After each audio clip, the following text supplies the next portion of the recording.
एक बार की बात है, महात्मा गौतम बुद्ध जी के एक शिष्य ने यह प्रश्न किया कि हे भगवान, कर्म क्या है। महात्मा गौतम बुद्ध जी मुस्कुराए और उन्होंने जवाब दिया, वत्स, मैं तुमको एक कहानी सुनाने जा रहा हूँ। इस कहानी के माध्यम से तुम सभी शिष्य यह समझ जाओगे कि कर्म क्या है। एक राजा था। वह अपने मंत्री के साथ देश का भ्रमण करने निकला। भ्रमण करते करते राजा और मंत्री एक बाजार में पहुंच गए। उस बाजार में राजा का ध्यान एक दुकानदार के ऊपर गया।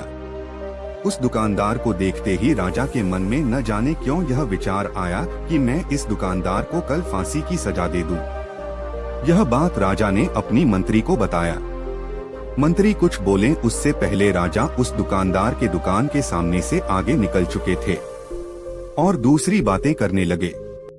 मंत्री बहुत ही चिंतित हो गया। यह बात समझ नहीं पा रहा था कि दुकानदार की गलती क्या है। दुकानदार से बिना कुछ बात किए, बिना कुछ सोचे समझे महाराज ऐसा फैसला लेने के बारे में क्यों सोच रहे हैं। राजा और मंत्री भ्रमण करने के बाद राज दरबार वापस चले गए। मंत्री को रात भर नींद नहीं आई। सुबह जगने के बाद मंत्री एक साधारण प्रजा का रूप बनाकर उस दुकानदार के पास गया और उस दुकानदार से पूछा, तुम क्या बेचते हो।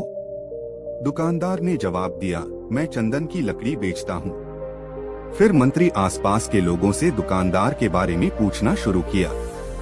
सबने जवाब दिया कि दुकानदार किसी से बोलता नहीं है, हमेशा दुखी रहता है।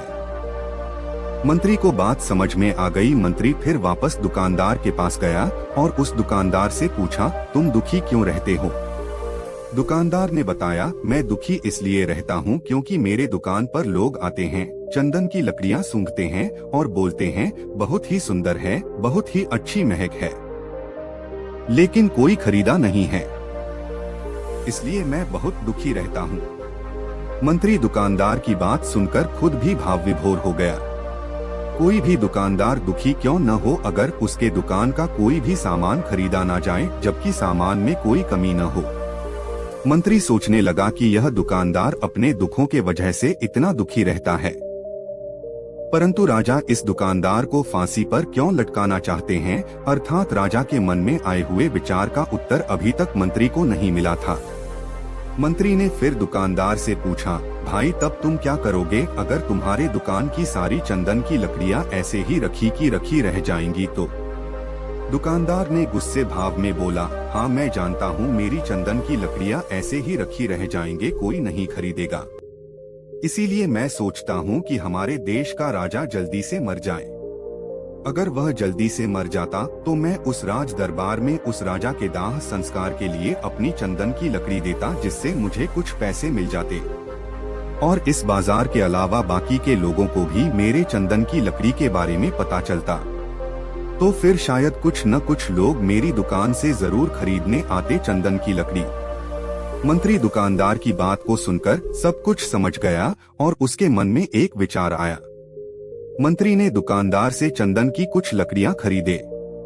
इस खरीदारी से दुकानदार को कुछ पैसे भी मिल गए और वह थोड़ा खुश भी हो गया।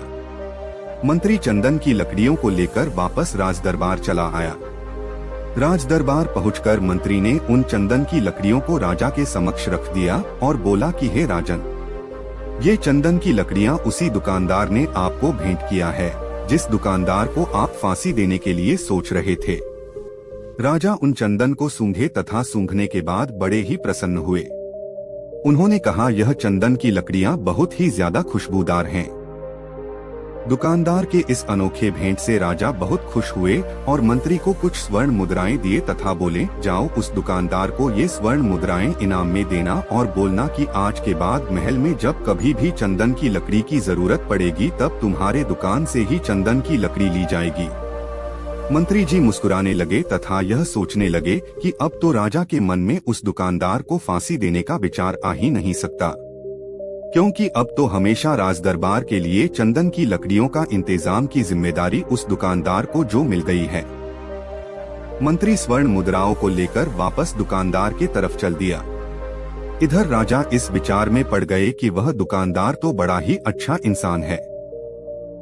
जिस वक्त मैं उसके बारे में यह सोच रहा था कि मैं इसको कल फांसी दे दूंगा, तब शायद उसके मन में उस समय यह विचार चल रहा था कि राजन पहली बार मेरे दुकान के सामने आए हैं, क्यों न मैं उनको अपनी सुंदर और खुशबूदार लकड़ियों को भेंट करूं, और आज उसने मुझे भेंट भी किया।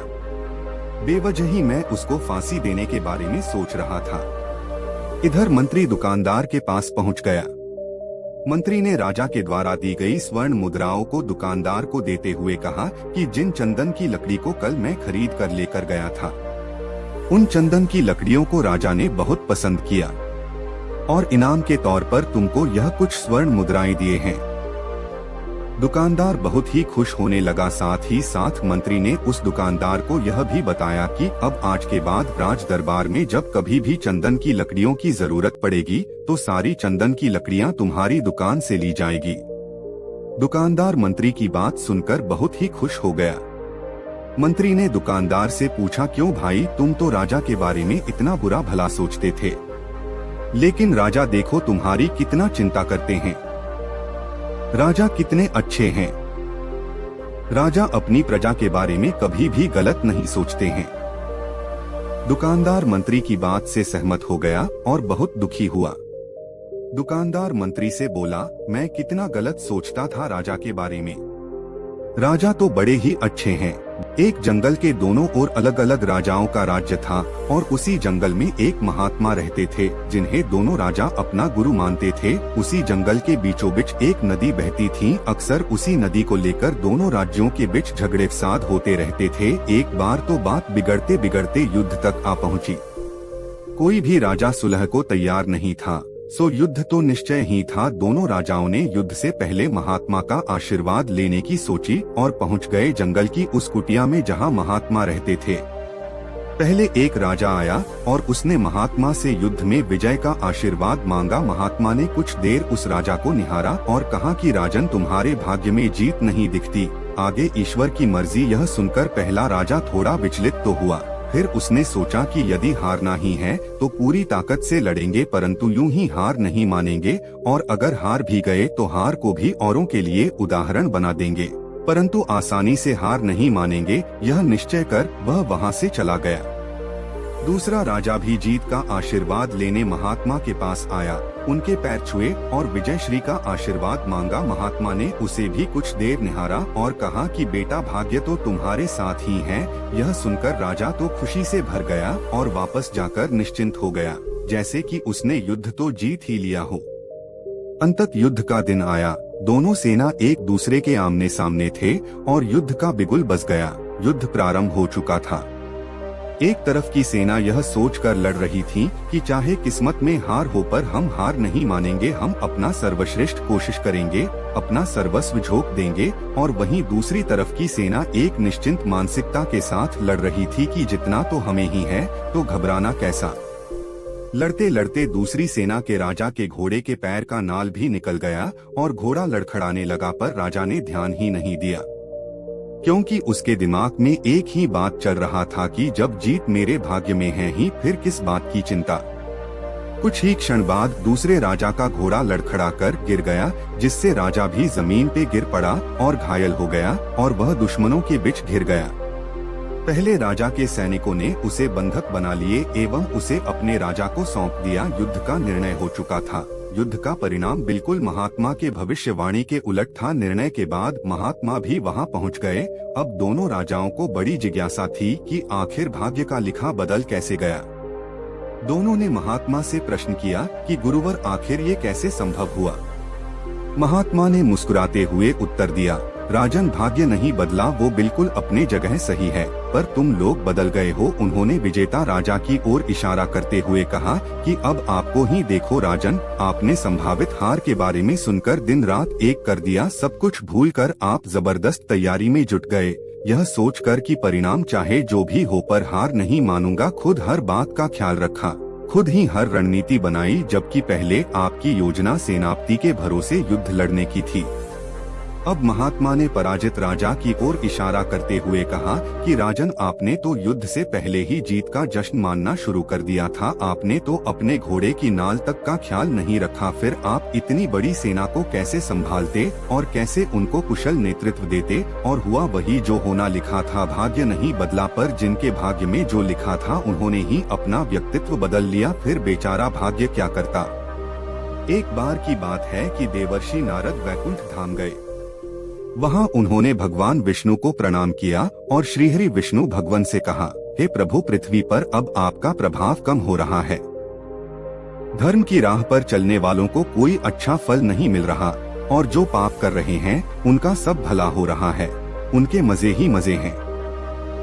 तब श्रीहरि विष्णु भगवान ने कहा, ऐसा नहीं है नारद, जो भी हो रहा है सब नीति के कारण हो रहा है।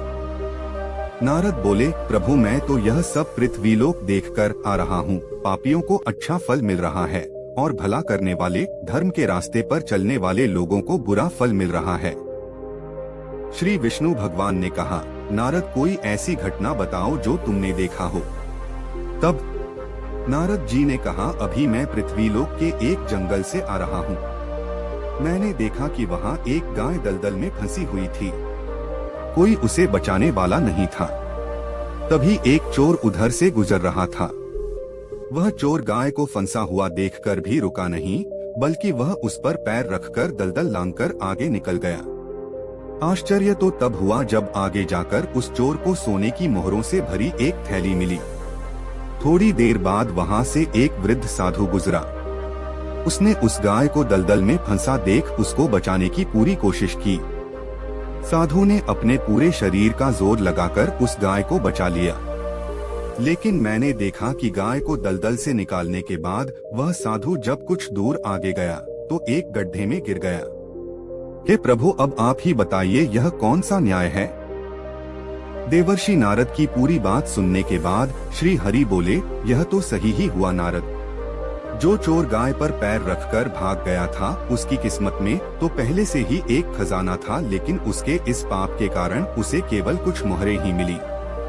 परंतु प्रभु, नारद बोले, बेचारे उस साधु ने तो कोई पाप नहीं किया था, फिर उसे गड्ढे में गिरकर मृत्यु क्यों मिली? तब श्री विष्णु भगवान ने नारद को समझाया, नारद, उस साधु को गड्ढे में इसलिए गिरना पड़ा क्योंकि उसके भाग्य में उस समय बहुत ही कष्टदायक मृत्यु लिखी थी, लेकिन गाय को बचाने के कारण उसके पुण्य बढ़ गए और उसकी मृत्यु एक छोटी सी चोट में बदल गई, जिससे उसे मृत्यु के समय बहुत ही कम दर्द का आभास हुआ और वह स्वर्ग के भागी बना। अब नारद जी संतुष्ट थे, इसलिए इंसान के कर्म से उसका भाग्य तय होता है।